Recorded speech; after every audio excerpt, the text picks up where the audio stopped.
Kang, itu kan tugasmu menimba air. Seruku jengkel saat Kang Zuber menyuruhku menimba air. Aku disuruh Ning Isma menemani Gus Nur ke desa, mengisi pengajian. Jawab Kang Zuber membuatku tidak berdaya. Mengisi bak mandi yang lebarnya 2 kali 2 dengan ketinggian 1,5 meter bukan tugas yang menyenangkan. Apalagi kedalaman sumur mencapai 15 meter.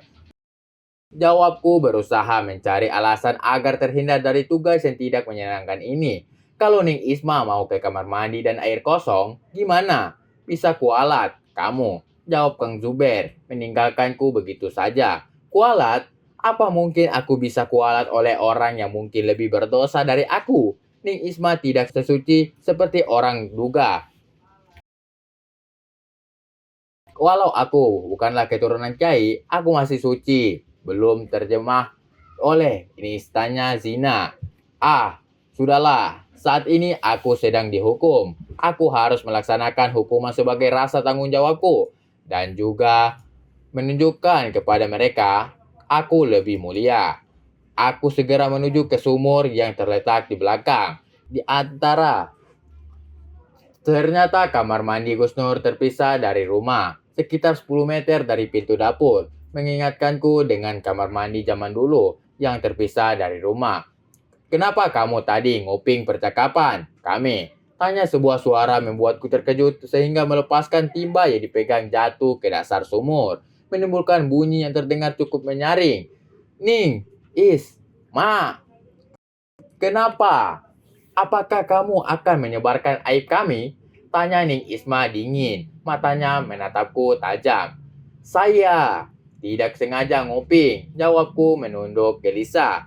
Keberanianku jatuh ke dasar jurang terdalam. Lalu, apa yang akan kamu lakukan setelah mengetahui semuanya? Tanya Ning Isma pelan. Dia berdiri gelisah di hadapanku. Saya janji.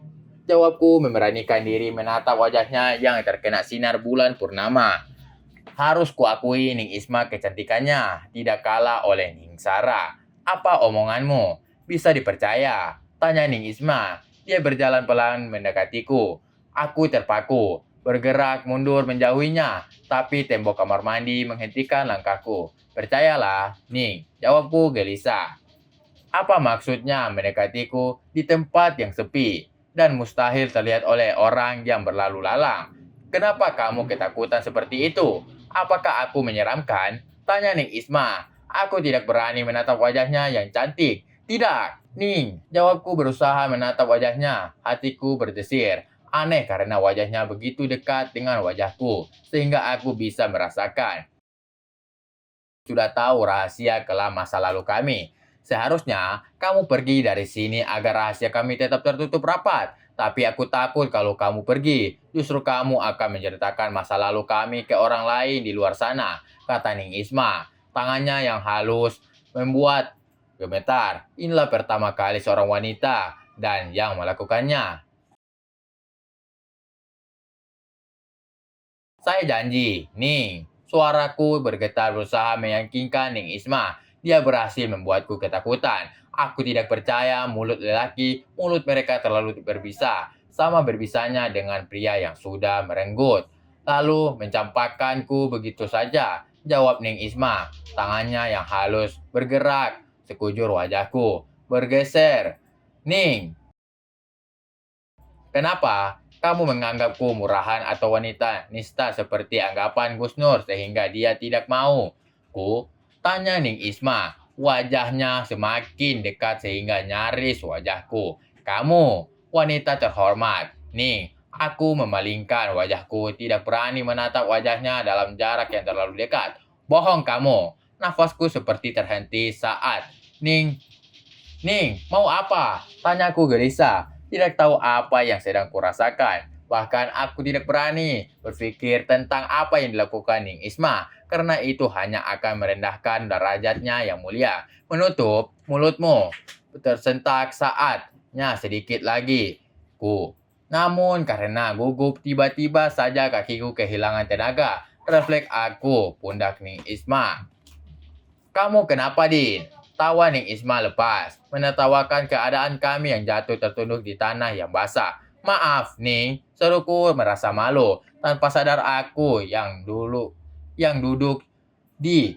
Ya Allah, apa yang sudah terjadi pada kami? Aku menatap heran melihat Ning Isma yang terus tertawa di. Terima kasih, Din. Belum pernah aku tertawa selepas ini. Bisik Ning Isma setelah berhasil menghentikan tawanya. Iya, kenapa Ning Isma malah berterima kasih dengan kejadian ini? Seharusnya dia marah padaku. Gus Nur, datang. Seru Ning Isma saat mendengar suara motor berhenti tepat di depan rumah. Bergegas dia berdiri. Wajahnya yang ceria berubah menjadi kusam tanpa bicara. Dia meninggalkanku yang duduk terpaku menatap kepergiannya.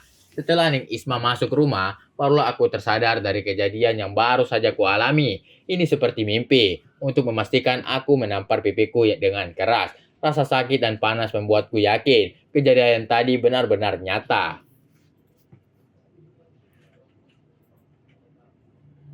Oke guys, terima kasih telah tonton channel kami dan jangan lupa untuk menekan tombol like dan subscribe agar kamu tidak ketinggalan novel-novel berikutnya. Bagi para jomblo, jangan sedih, sebab kehidupan itu berawal dari jomblo. Dan jangan lupa bahagia.